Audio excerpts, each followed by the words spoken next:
Welcome to Tathastu ICS. My name is Rishi Kodwani, and today we are going to discuss the current affairs, the most important current affairs with respect to the mains examination for the month of June, third week. First और second week के already हम आपके सामने present कर चुके हैं. Third week के लिए what are the most current topics that we predict that can be asked in the UPSC examination according to our previous year analysis. उसके basis पे we have brought you some topics so that you can go through those topics, and we have also brought you a question that we can a practice question for you on those topics. So without wasting much time, let's begin with the first topic, which is based on the future of Abujhmad. Now this topic, this article is based on internal security, GS paper 3 internal security. Now why are we emphasizing on this? Because every second or third year from internal security there is one question on Naxalism or left-wing extremism that have been asked by the UPSC in civil services examination.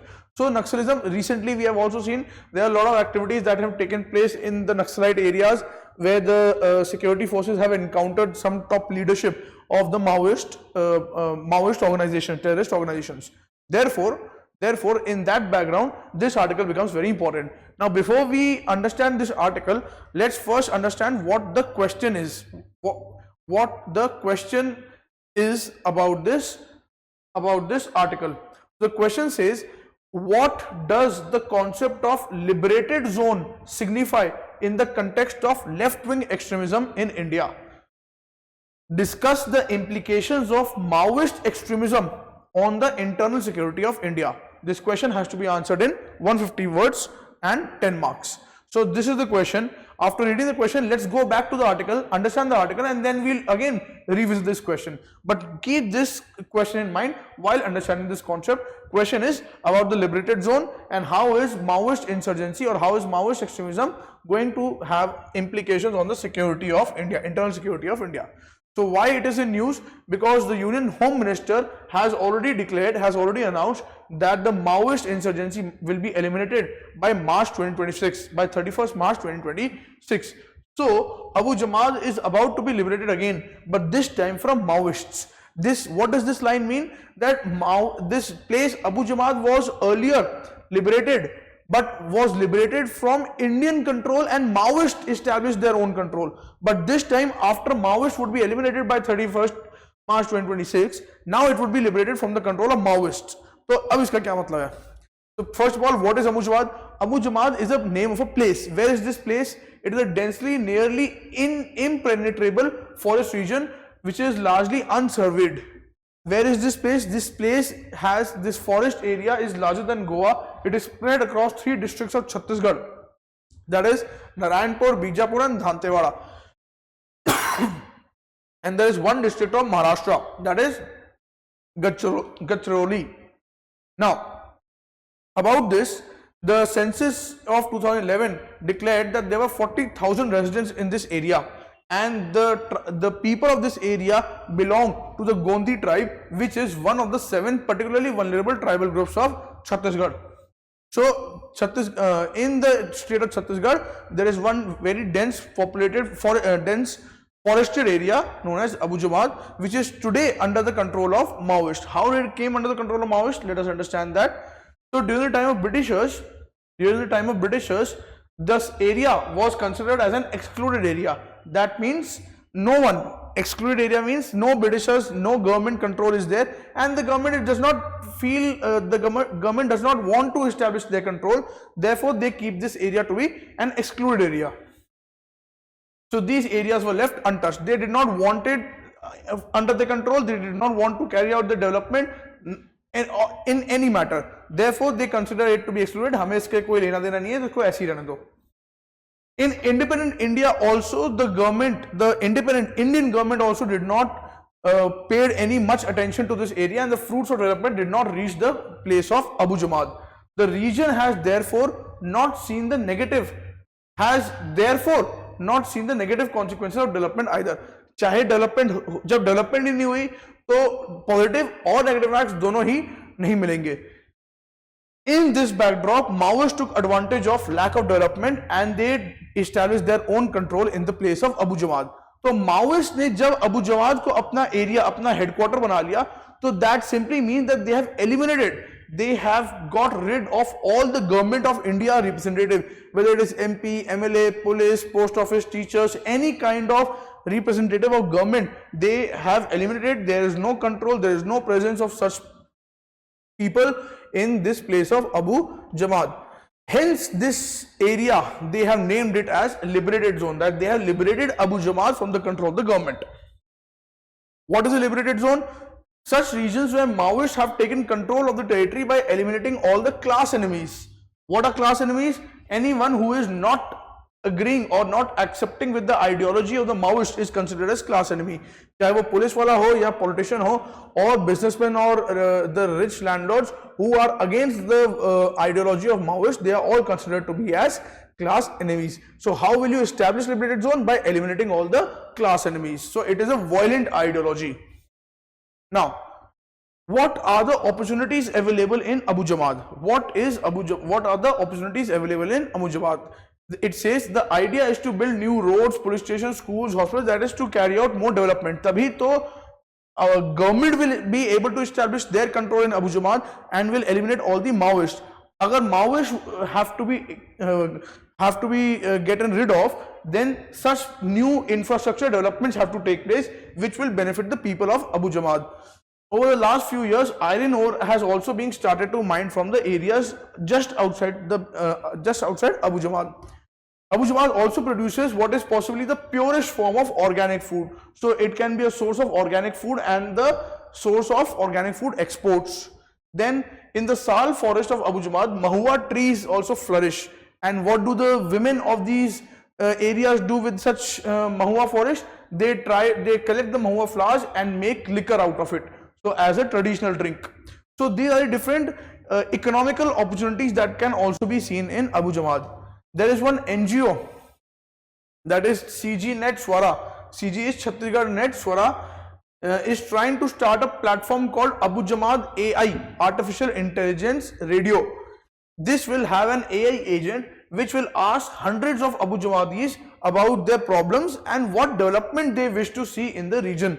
That simply means using AI, a radio program will be conducted in this region and the people will be asked in their own language, in their native language, that what are the problems, whether social, whether development, whether economical, whether political, any kind of problem, what are the different kinds of problems that the people of Abu Jamaat are feeling or experiencing. So AI will be able to conduct this question answer session and will collect all the answers. Using that data of answers, AI will also suggest some kind of solutions.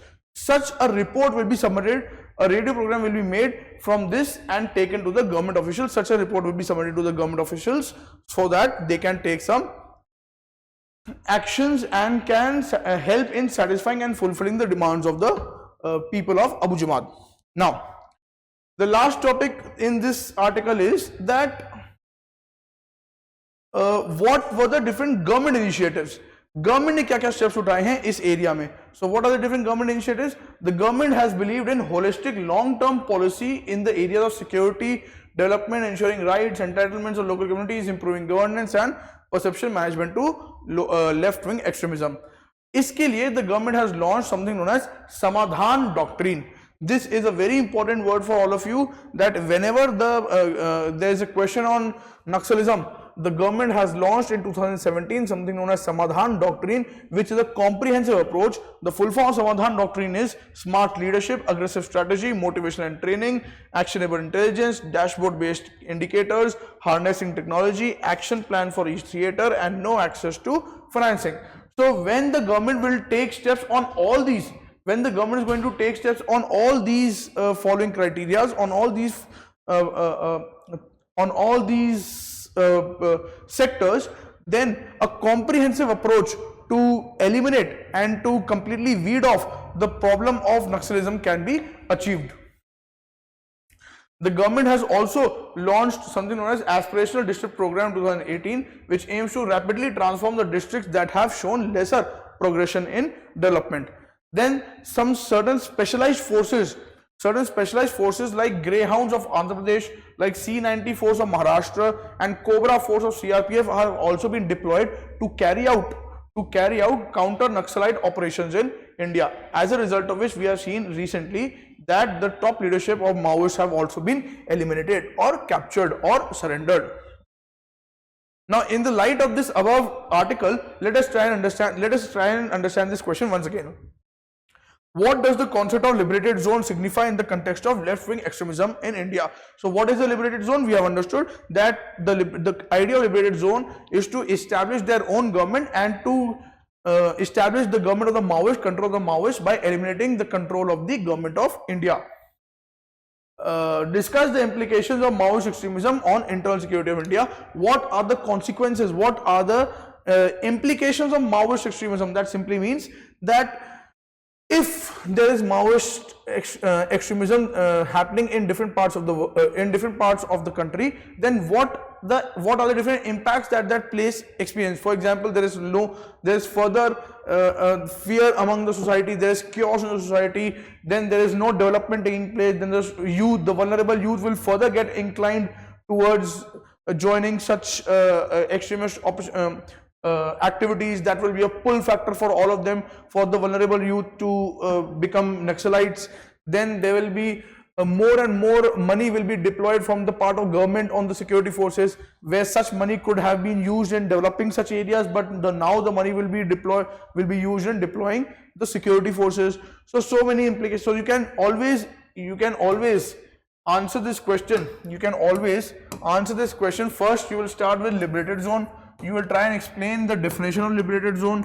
You will try and explain the objective, that why do they want to establish a liberated zone. Here you can also name the red corridor, and then you can also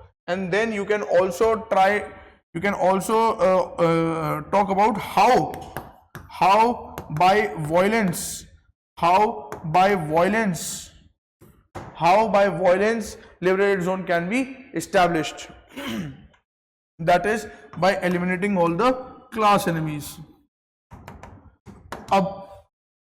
Discuss the implication of Maoist extremism. Here you can always divide your answer into different headings, like social, like economical, like political.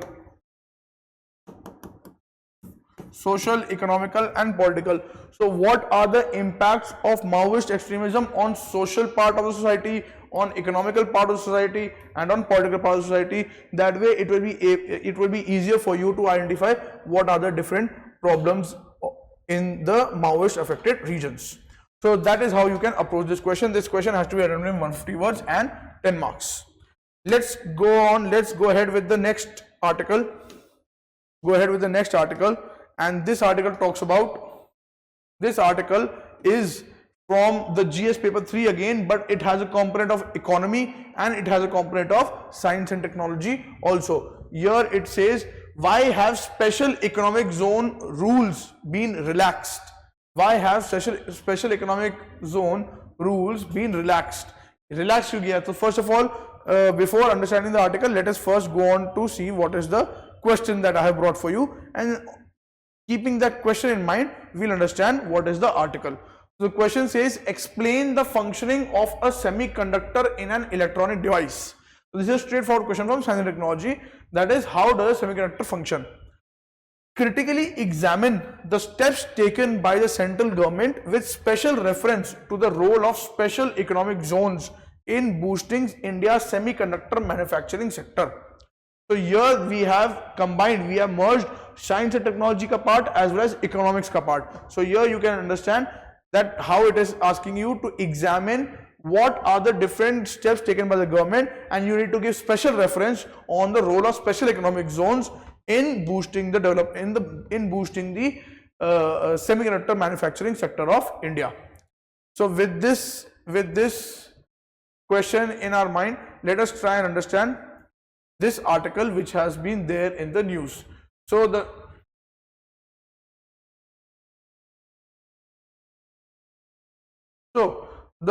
first of all, why the article is in news, or why it is in news, is because the government of India has taken various steps to boost production of semiconductors and electronics in India in order to reduce our dependence in order to reduce our dependence on imports.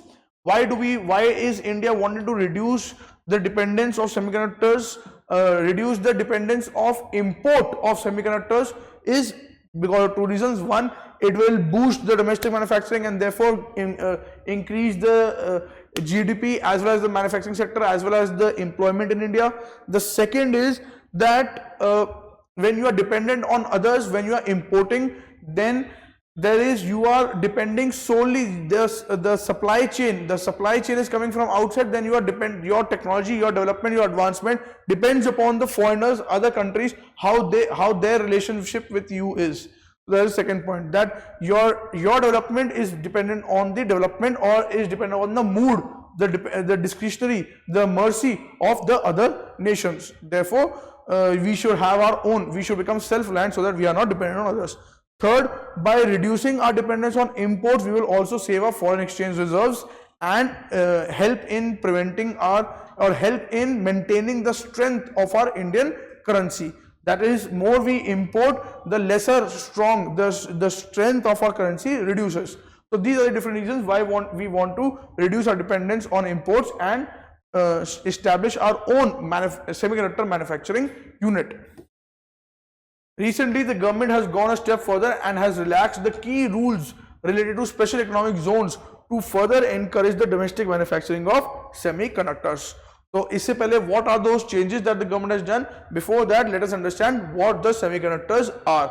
So, semiconductor is simply, we all know, as the name suggests, that it is a material that lies between a conductor and an insulator.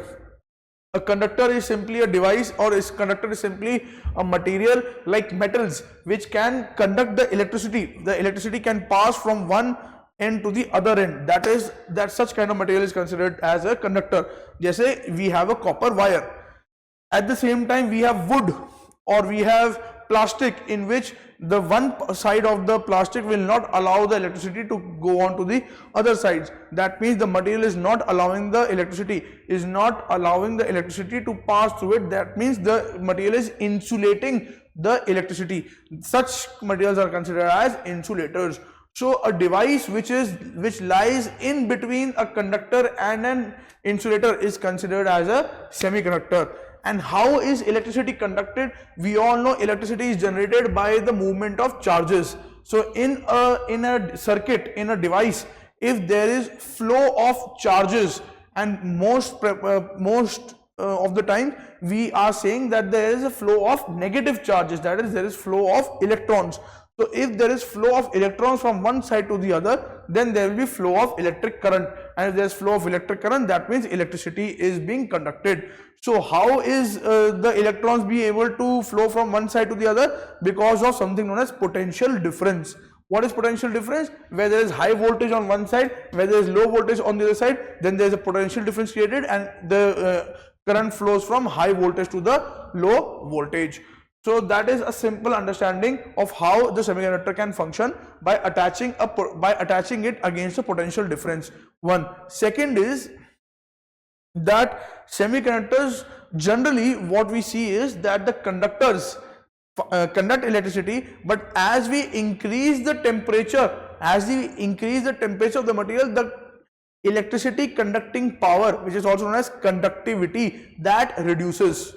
As we increase the temperature of the material, the conductivity of the material reduces. But this is not the case with semiconductors, because as we increase the temperature of the material, the conductivity increases. Why? Because it is easier for electrons to jump from the vacant band to the conduction band.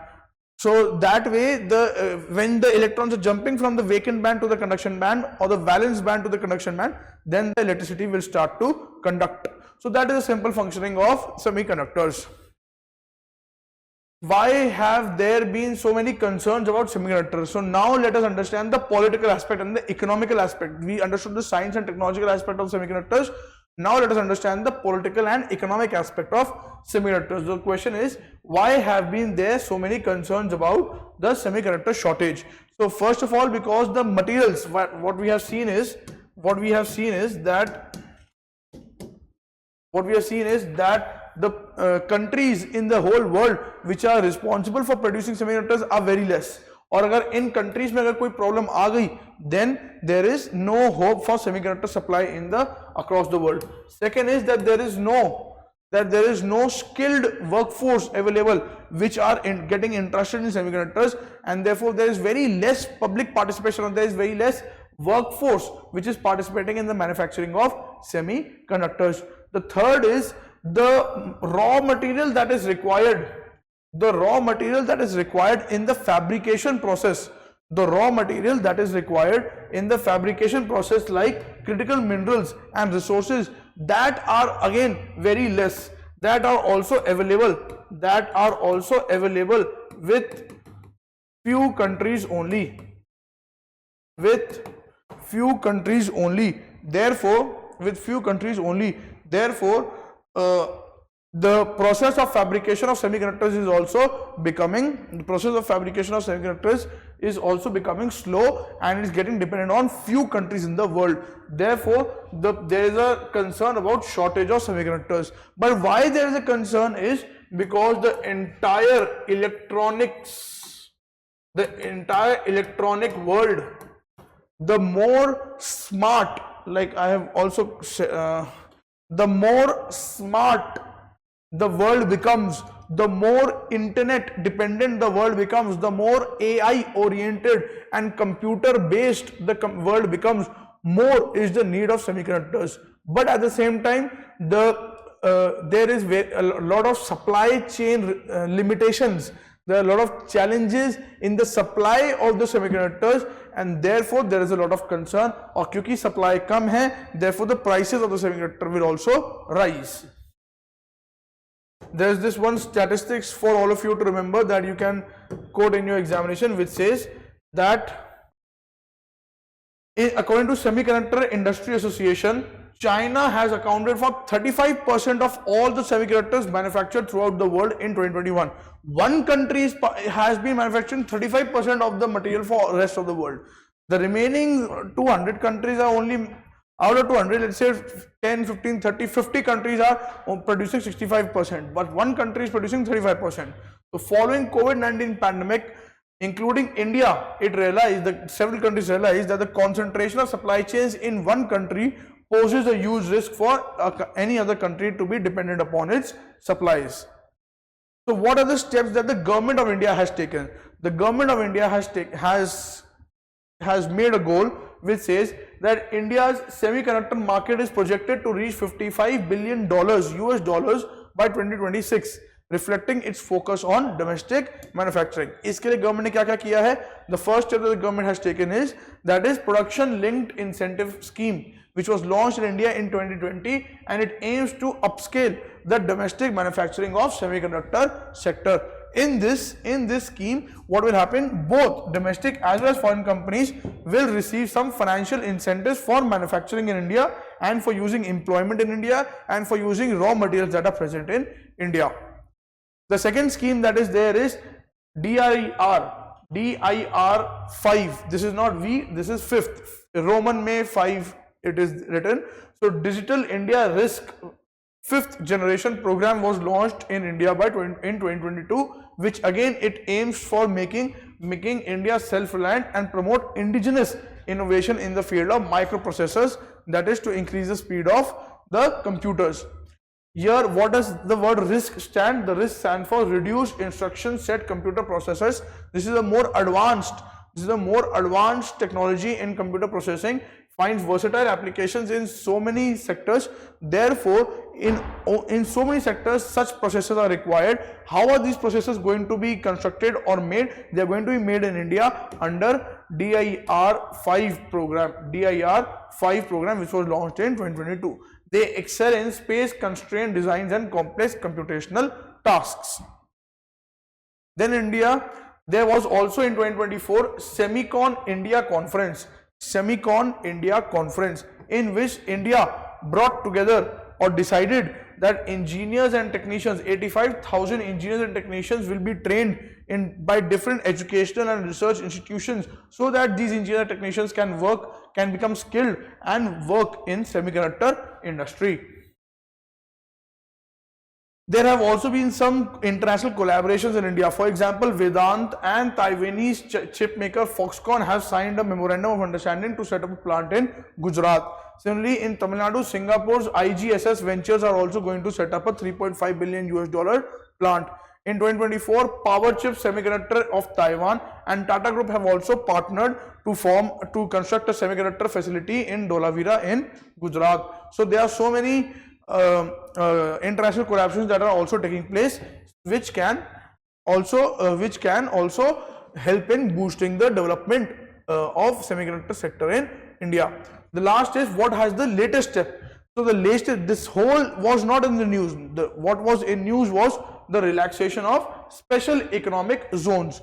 So the government has relaxed the special economic zones rules of 2006, and after relaxation they have made two changes. The first change was that earlier only incentives will be given to 50 hectare size units, factories, industries which are established in special economic zones but having a land area of at least 50 hectares will be given the benefits under special economic zone, but that has been reduced for 10 hectares for establishing special economic zones. That simply means industries or companies with smaller investments can also avail the support under SEZ rules.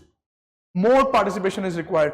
Conventionally, SEZs were only export oriented, but the government has relaxed the rules and has said that apart from export will be done, but apart from export, the SEZs, the units of semiconductors that are made in SEZs will also be used for supplying domestically, so that India can also slowly and gradually become domestically self-reliant in the field of semiconductors.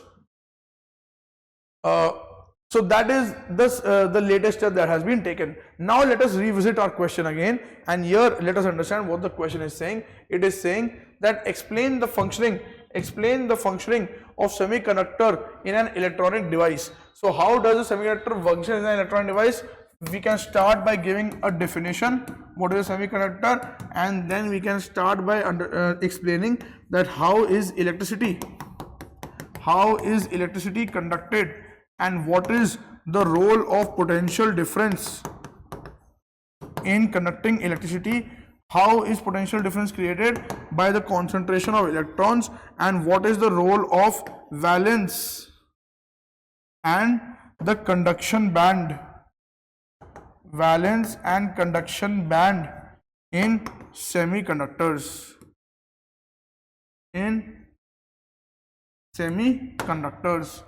The second part is talking about critically examine the steps taken by the central government. So there are various steps taken by the central government. There is PLI scheme, there is DIRV scheme, then there is DIRV scheme, then there is about the latest SEZ rules have been relaxed. So that is what it is saying, with special reference to the role of special economic zones in boosting the India's semiconductor industry. So here we can say the original rules were 2006, but in 2025 they have been amended, and what have been the amendments, that also we can write. This question has to be answered into 50 words and 15 marks. So I hope this article has also further enhanced and enriched your understanding. Let us move ahead with the next article. And this next article talks about AI and biomanufacturing. Can the policies match our ambitions? This AI and manufacturing is also belonging to the Science and Technology GS paper 3,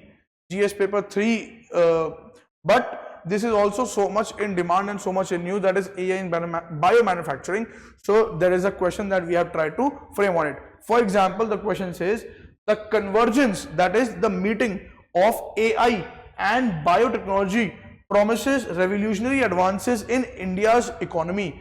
So the question is saying that if AI and biotechnology both meet, then there are some advancements, there are some developments, there is some growth that is promised in India's economy. Critically examine the opportunities and challenges this convergence That means what are the different opportunities as well as what are the different challenges that can exist by the merger of these two technologies, and how can these two technologies help the India's manufacturing sector. So again, this question has to be answered in 250 words and 15 marks. So with this question in our mind, let us understand what is there in the, why was this article in the news. It says that India stands as a pivotal juncture on its quest to harness AI for biotechnology innovation. That simply means that the government of India has started to use AI and biotechnology simultaneously and not independently. The use of AI and biotechnology is not dehyphenated. They have to work both in synchronization and in tandem so that they can produce better results. Initiatives like Bio E3 policy and India AI mission reflect a bold vision to position the country as a global leader in AI-based biomanufacturing and ethical AI development. That means it is simply saying that the development of AI in India and the development of biomanufacturing in India both are showing promising results to portray India as one of the global leaders in this industry. Now, to understand this article, let us understand first that what is Bio E3 policy. What does Bio E3 stand for? Biotechnology for economy, environment and employment. So in this Bio E3 policy, which was launched in 2024, it simply focuses its attention on high value bio-based chemicals, smart proteins, precision biotherapeutics, climate resilient agriculture, carbon capture, marine and space research. So all the three aspects, that is economy, environment and employment, are being focused on. Then it says, what is India AI mission? What is India AI mission? It was also approved in 2024 with a budgetary allocation of about 10,000 crore rupees. It aims to develop India's artificial intelligence infrastructure and a computational capacity of 10,000 GPUs, that is graphic processing units. What it talks about is simply that you can only have an AI infrastructure. You can have a skilled workforce who can code and develop AI models. But for AI to function, you require what? The most important thing that you require is a computer, a software, a hardware which can compute and calculate all those mathematical algorithms. For that, you require a strong GPU, graphic processing unit. So India aims to construct and build indigenously 10,000 GPUs so that India can achieve its AI infrastructure. Now, how can we use AI and biotechnology together? So one of the examples is AI in biomanufacturing. We all know what is biomanufacturing. That is to produce products, goods and services using biological techniques. That is biomanufacturing. For decades, India has been a world's go-to supplier for generic medicines and vaccines.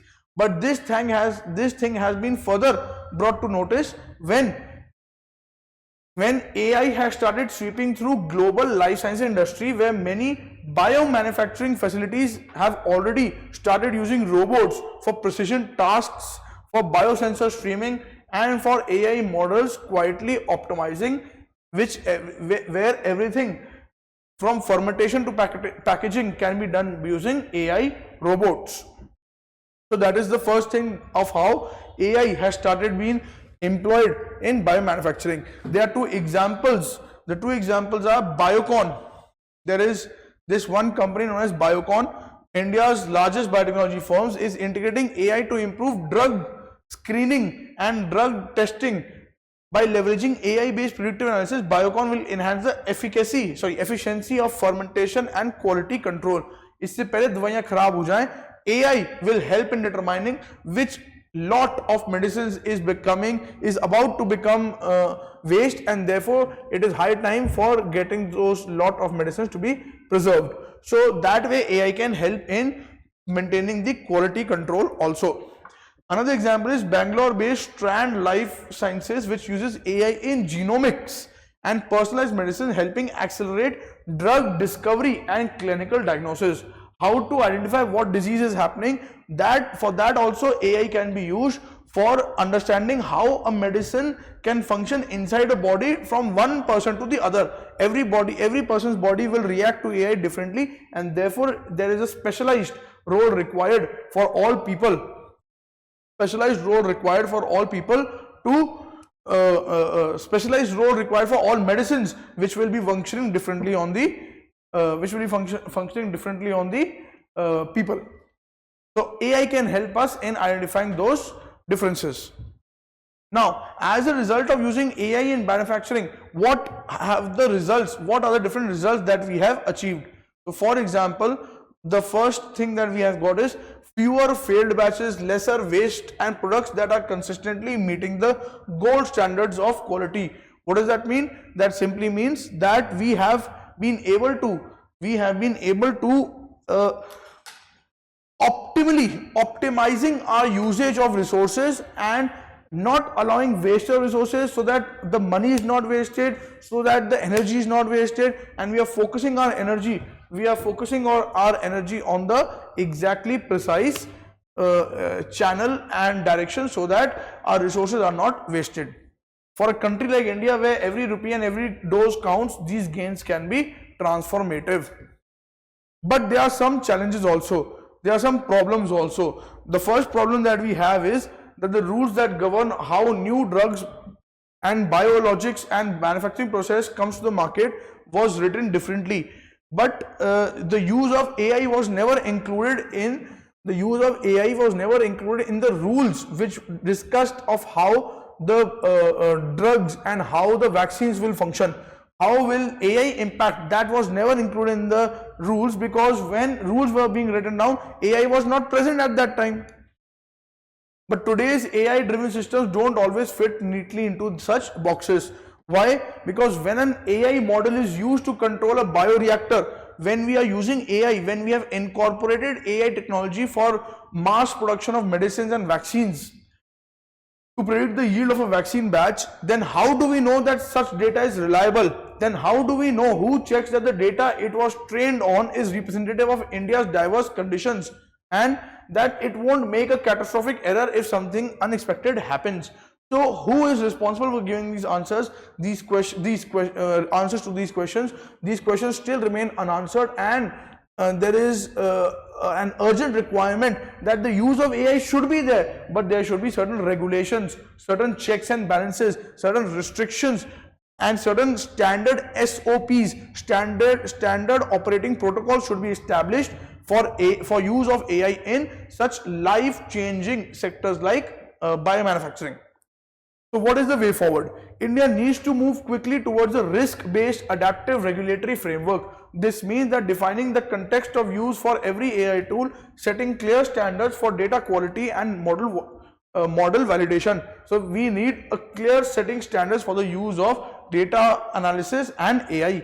India needs to also invest in its infrastructure and talent, so that ethical AI model builders and ethical coders are produced. India also needs to foster a culture of collaboration, bringing together the regulators, the industries, the academics, and international partners who can share the best practices that are there in the world in the similar field.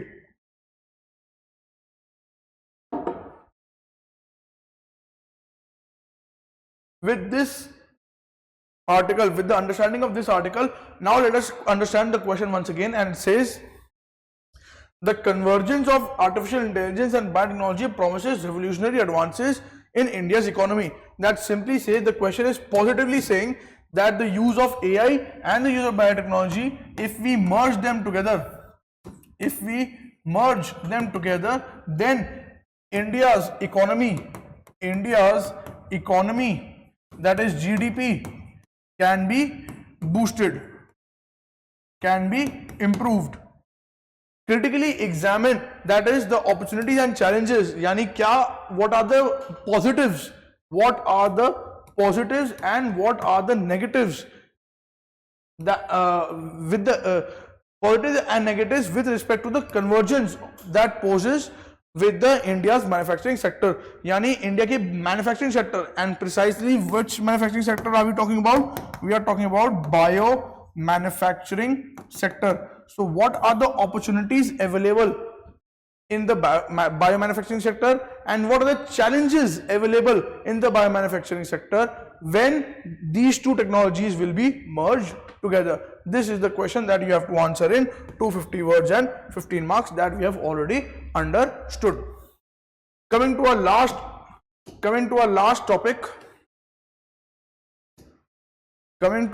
topic, and that is on environment.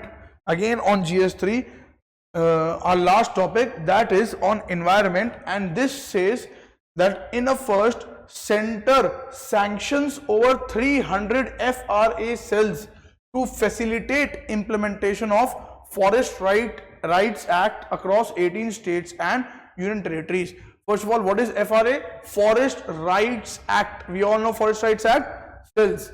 So let us first understand the question and then we'll come back to the article. What is the question saying? That is, the Dharti Aba Janjatiya Gram Utkarsh Abhiyan attempts to integrate socio-economic development. This scheme attempts to integrate socio-economic development with forest right dwellers. Highlight the conflicts. What are forest right dwellers? There are some communities, some tribal communities who are living in the forests. Highlight the conflicts existing between this Abhiyan and recognition of Forest Rights Act 2006. So there are certain inherent conflicts when this Abhiyan was launched and the existing this Abhiyan was launched in 2020, but this act was present in 2006 onwards. If the act was already present, then what was the need to bring a new scheme? And if we have already brought, then what are the conflicts that are existing between these two? That question has to be answered. So to understand this question, let us go through this article first. And why it has been in news is because the implementation of Forest Rights Acts for last 19 years has been a domain of state and union territories. The state government is implementing the Forest Rights Acts, but for the first time after 19 years of implementation, Forest Rights Act has come under the sanctioning, has come under the ambit of central government. Also, the central government has started giving funds for establishing Forest Rights Act cells so that this act can be implemented effectively. The law meant to give Forest Rights Acts and such tribal communities. तो why it has been news is कि आज से पहले सिर्फ state government और UTs ही पैसा देती थी, अब सेंट्रल गवर्नमेंट ने इस स्कीम को इंप्लीमेंट करना शुरू कर दिया है. So now is there going to be some kind of conflict of interest? That let us understand. First of all, let us say first what is Forest Rights Acts. Its official name is the Scheduled Tribes and Other Traditional Forest Dwellers Recognition of Forest Rights Act 2006 has been passed. What does it say? It says that it is to protect the marginalized socio-economic class of citizens and balance the right of environment with the right of life and livelihood. That means when there is a tribal community who is living in the forest, they will have the right over the forest producers. They will have the right over the timber and non-timber products available in the forest. But at the same time, the government or any other private sector company which wants to extract those resources for the development of the country, how is that going to happen if the forest communities are already dependent on such resources? So who will have the higher right, who will have the say in getting access to such resources? This act says that the tribal communities will have the access and such other people will have to take permission from different levels that we are going to see. Traditionally, tribal and forest dwelling communities who have been living within the forest in harmony with the environment have continued to live inside the forest in some kind of insecurity, because time and again the government, at that time Britishers and today Indian, the government have come out and has diverted the resources of the forest to meet the economic needs of the country, So जब आपकी government ही उन resource को ले जाएगी, तो when the government will take away the resources, then what will happen to such community? They will start to live in some kind of insecurity. Under the FRA, the state government has to set up so many different bodies, the permission of whom are required before the government takes away such resources. First is Gram Sabha Forest Rights Committees, then sub-divisional level committees, then district level committees, and last is state monitoring committees. All of these are required the permission, consent from all of these committees are required before any kind of resources are taken away outside from the forest. Now, that was the Forest Rights Act. Now let us understand what is this scheme. This scheme is, that is Dharti Aba Janjati Gram Utkarsh Abhiyan. This scheme is directly addressing critical gaps in social infrastructure, health, education and any other social economical parameter which has not been prevalent in the 63,000 tribal villages only, in not rural sector, in not urban sector, in not underdeveloped sector, but in only those sectors where there are 63 tribal villages. It aims to so under this scheme, which is a central scheme, that is direct funding implementation as well as direct funding will be coming from the central government. The Union Ministry of Tribal Affairs has so far sanctioned setting up of 324 district level FRA cells across 18 states and union territories implementing the Forest Rights Act. What does this mean? That after this scheme has been implemented, which is a central government scheme, that means the central government will give the funding as well as implement the scheme. Under implementation, the Ministry of Tribal Affairs have established Forest Right Act cells for implementation of the scheme. And what is the implementation? While the new FRA cells have been set up under this program, some of the ecologists are concerned that it is a parallel FRA mechanism outside the ambit of FRA, because this is a scheme. This Dharti Aba is a scheme, but FRA is an act. Against an act you can go to the Supreme Court, but against a scheme you do not have any outlet. So whatever you are doing under the scheme, that may be questionable, but when you are doing under the law, then you have the protection of judiciary. So the central government, some of the people are accusing the central government of saying that the central government has taken an alternative route of giving permission to extract resources. The operational guidelines for this scheme mandate that FRA cells to help with quick disposal of pending claims. So some people who claim, some communities who claim that these resources belong to them, who will decide that the claim is valid or not? The FRA cells. So if these FRA cells declare that the pending is false, it is not valid, then that resource will be available for extraction. So as of March 2025, 14.45% FRAs are remaining pending. Of the remaining 43 lakh claims that have been disbursed, over 42% have been rejected. That means your claims have been false, and such resources will be open to access for other communities. So now what is the way forward?